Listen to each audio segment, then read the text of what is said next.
Hello everybody, welcome to Dirty Air. I'm your host Alex Lambert, and let's talk about an action-packed summer race at Daytona where Austin Dillon pulls off a surprise win to put himself in the playoffs, knocking household name Martin Truex Jr. below the cut line, and he will miss the playoffs this season. Also, we got to talk about the weather, a rain wreck today, and a controversial NASCAR officiating call. We'll get into that, and then of course we'll talk about how Austin Dillon got this win in another controversial way by knocking Austin Cindric, kind of giving him a bump there, knocking him below the yellow line. So let's go ahead and get right on into it. Let's talk about all the action today. I'm going to start out by talking about the weather. That is going to be one of the main topics in this race all day today. We had to deal with the weather. The race was supposed to be last night. If you saw my video last night, the race got postponed to 10 a.m. It's now after 5 p.m. as I'm filming this. That's how long it took to get this race in due to all the weather that we had in the Daytona area all weekend. But we were supposed to start this race on Saturday night. We did not. The rain obviously was not showing any signs of clearing, so they moved this race to a 10 a.m. start on Sunday. So we got this race started at 10 a.m. And for the most part, things went well with the weather. We saw the rain, we saw the radar, it was around the track, but it didn't hit until after a big wreck, or really caused a big wreck. I'm going to show it to you here. Going into turn one at Daytona with a little over 20 laps to go. The track was slick, and it's like ice when you're on these slick tires at Daytona or any racetrack for that matter. Therefore, you see a lot of the cars just get completely loose there. You see Hamlin leading, gets loose, and just goes straight up into the wall. Nothing really anybody could do in that situation regarding the weather, which is really unfortunate because we were having such a great race. We had a couple of smaller wrecks before that, but it's a shame that we had to set the playoffs after that wreck and have to almost ended the race after that wreck. I'm glad NASCAR did choose to, get the track dry and come back a few hours later, because that would have been a really ashamed if that would have ended Ryan Blaney's season and of course ended out the regular season with a rain wreck like that. So it's unfortunate. I've heard some talks that NASCAR didn't throw the caution in time. Look, I looked at the angles that I saw. I looked at the stuff NBC was showing. I saw a couple of videos come out of the grandstands on Twitter that showed it was raining a little bit. But I don't really know if NASCAR could have done much in this situation. It looked like the rain just popped up out of nowhere in turn one. I mean, it looked like it was just one little section of the racetrack, one small section of the track was getting a little bit wet. It wasn't even pouring. It was just slightly raining. And I think it was too quick. I mean, it just came out of nowhere, literally. And I'm not sure NASCAR could have done anything in that situation. Now, they did have a NASCAR official come up to the booth and talk. He said, he kind of explained what I just said, not really nothing they could do about it in this instance. But he also said something that was concerning to me. I don't think we can do anything to prepare for this in the future. That's never really a good thing to say when anything unfortunate happens in a sport. And I think he's incorrect, because with all the technology we have, all the weather technology we now have, it's 2022, right? There's got to be a way you can detect weather if it's closer to the track. We need to insert a new rule. This is not the first time this has happened. We've had New Hampshire. This is obviously a different situation than the other examples I'm going to say, but we've had New Hampshire in the rain. Kyle Busch, one of my favorite driver. I was upset about that. He went and slammed into the wall in New Hampshire last year. We've had Kevin Harvick miss the Final Four, miss a playoff, a championship race because of rain at Texas in 2020, and I can go back even farther through multiple examples of this. Look, set a rule. If rain gets in a certain radius of the racetrack, I'm talking maybe a half a mile, maybe a quarter mile, maybe less. Set a tone, put some instruments around the track. And I know it's hard to do at Daytona because Daytona's big, but when we go to these smaller tracks, we could implement this, Maybe, I don't know if you have they have corner spotters. I don't know if you put a spotter outside of the racetrack to detect weather. I'm not sure what you do, but you put technology, something to detect rain, a person, a worker to detect rain at a couple ends of the racetrack. From what I understand, there's none of those outside of the track. They're next to the track, but not within a few, like 100 feet of the racetrack or 100 yards of the racetrack. I think maybe that needs to be looked into as well, farther out, just to see if the rain's coming, and then throw a caution for that and let the teams know as well. But just such an unfortunate circumstance. I'm glad NASCAR put in the effort. I will say lately, the last few years, NASCAR has definitely put in the effort to get the finishes, and I'm so glad they put in the effort to get the fantastic finish. Almost like watching an 80s race today, the finish today. So certainly very exciting to see. Now let's talk about your winner. I do want to talk about the winner today. Austin Dillon wins at Daytona, gets his fourth career win. He's got the Daytona 500 win. He's got a Coca-Cola 600 win at Charlotte. He got a win at Texas in 2020. And then, of course, he won today at Daytona. Now, it is going to be a little bit controversial how Austin Dillon did get this win, because obviously the past Austin Dillon in the 2018 500 moved Almirola, or kind of wrecked Almirola at the end, so that already kind of sets a tone when you move somebody else at the same racetrack a few years later. But Austin Dillon did bump Austin Cindric here. I'll let you guys look at it. He gave a little bit of a bump there in the closing laps of this race.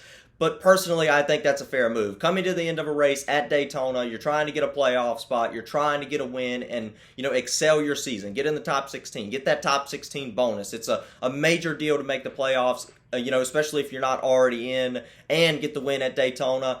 It wasn't that dirty of a move. It's not like he was bump drafting with him. It wasn't like he was on his bumper and then turned. He just gave him a little bit of a bump there. I'm actually kind of surprised how loose Austin Cindric got, because I thought he had a really good handling race car, but I guess with the way it played out, the way they were all kind of single file there in small packs, I guess it just got him real loose, went down the racetrack below the yellow line. So it's unfortunate for Cindric, but I don't think Dillon did anything wrong in this instance. I think that was just kind of a racing deal in this race. So it's unfortunate for Cindric, obviously, that he wasn't able to get the win, but still got a third place finish out of it, and he still obviously makes the playoffs with that. So he didn't seem too upset about it. I don't think he should be. I think that's one of those kind of racing deals. Obviously, going in the future, next week at Darlington, maybe you can bump, or in the playoffs, maybe you can bump Dillon a little bit harder or a little bit more than you would have previously. But I think that's just a racing move, trying to go for your win at Daytona to get in the playoffs. Dillon didn't do anything wrong there to Austin Cindric, in my opinion. It was a little aggressive, but didn't do anything too wrong there. I'm going to go through the top 10 just real quick. I don't want to spend too much time on it. Like I said, Austin Dillon getting the win today. Tyler Reddick helping his teammate in the 3 car go out there and get the win. I know the things between Tyler Reddick and RCR are not great right now. I know apparently there's a little bit of hurt feelings between the owner and the driver, but it is cool to see Tyler Reddick, even though, that there are some hurt feelings between the owner and the driver. He's still very loyal to his team, and I think that says a lot about Tyler Reddick. I'll talk about Tyler Reddick's move later on that I didn't like, but that was cool to see him push Austin Dillon to the win, knowing Dillon needed that win. And if Reddick, in those single car packs, you can go back to races. Like I said, this was almost like an 80s Daytona race. You can go back to races back in the day.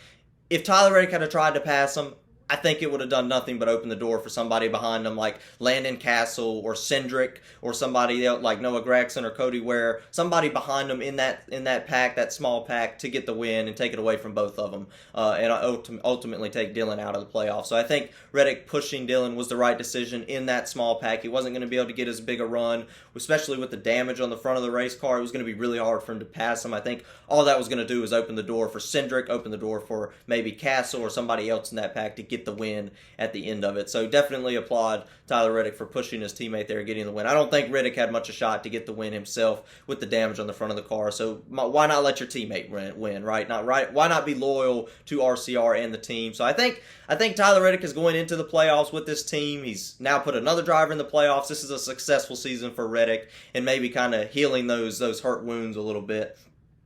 As we get closer to the rest of this year, going into next year, and obviously for the playoffs. So like I said, Tyler Reddick finished second. Austin Cindric, really good at these types of racetrack, knows how to get up there and get the win. He's your Daytona winner. He almost swept Daytona in 2022 this year. He does get a third place finish by getting bumped out of the way by Austin Dillon. Landon Castle, good run for him, finishing fourth. And then Noah Gragson, running on a part-time schedule, was able to capitalize, being very aggressive there at the last 21 laps of this race, finishing in the fifth position. Then, of course, Cody Ware, a couple other guys. Martin Truex Jr., who missed the playoffs, finishing eighth. And then Kyle Busch ultimately getting a top 10. He wasn't really in the run for anything, way off the pace there at the end of this race, finishing in the 10th position. Let's go through the playoff grid real quick, because it is set. We have the 16 driver playoffs set in stone. Like I said, Martin Truex Jr. did miss those playoffs, which is really disappointing for him, because, a driver that has made the Final Four last year, made the Final Four many a time since this, knockout round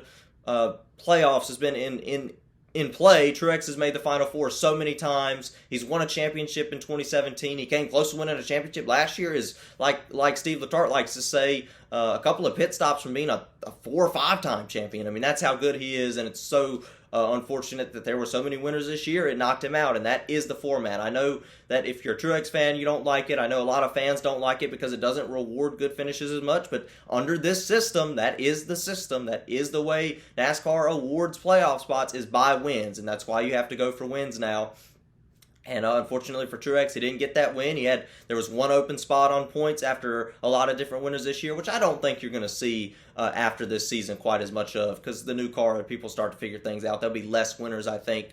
But this year is certainly something unusual with 16 different winners. You know, if you didn't have Kurt resign there at the end, it would have been a way different scenario. So it's unfortunate for Truex that he wasn't able to get in. Missed it by 3 points. That's 3 positions all year, which is why each spot is so important through each race, because that's what it can come down to, and that's especially what it can come down to when we start the playoffs. So let's look at the grid here. The only driver, this is probably the tightest I've ever seen the playoff grid since they started this, or since they started awarding the stage points in 2017. You have Dillon, who just got his win. Bowman, Cindric, and Suarez will be out, but only by 2, 3, or 4 points going into Darlington next week. And then, of course, you have Briscoe. Kyle Busch, big name, only 3 points ahead. Christopher Bell has been so consistent all year long, only 4 points ahead. Harvick, Reddick, only 5 points ahead. Really, the only driver that has a somewhat comfortable cushion, you could say maybe Larson, Chastain. They got a little bit more than the guys below. But really, it's Chase Elliott with 33 points above, and maybe Logano in that conversation. But if Logano has a wreck, a pit penalty, or a bad race, he could easily go right below that cut line. The only driver that's really safe right now is Chase Elliott, with those 33 points going into the playoffs. So it's interesting. It's certainly exciting. I'll probably do a video on each driver's playoff possibilities or championship possibilities sometime this week, so watch out for that for sure. But it should be exciting to watch these guys. Very tight playoffs after today at Daytona. Kyle Busch getting his playoff point there, which bumped him up from being tied with Briscoe to 1 point ahead of Briscoe. And then, of course, Logano getting his playoff point today, which bumped him up another point as well, 18 points ahead. He would be 17 otherwise. Just wanted to throw that in there real quick. But, those guys were going at it all day. Blaney obviously earned that playoff spot. I thought he was going to miss it there under the rain delay. Luckily, NASCAR dried the racetrack. They didn't want the regular season to end that way. You see here, Blaney got caught up in a wreck early on in this race. That kind of hurt his chances of making the playoffs, but he was able to capitalize on it and just keep kind of running around there and get the points. And then obviously you see here, I guess McDowell just wanted to, or I guess Reddick just wanted to wreck the field here. He wrecked McDowell, and Truex ended up getting involved in that wreck, which really hurt his chances. He could have been way faster if he wasn't in that wreck and the rain wreck if it wasn't for that, and would have been able to get up there and get a few more points. And that's all it came down to, 3 points. So it's unfortunate for those guys. It's unfortunate for the 19 team, but that's how it does go. I'll be back. I'll actually be at Darlington next week, so it might be a little bit longer before I get my race review up, but I will do a race review as soon as I get back from Darlington, so that's exciting. Like and subscribe if you like the videos. And for my boy Davis, Brad Keselowski didn't make the playoffs because he's not that good of a driver. And of course, about Kyle Busch not winning today, let's get rowdy.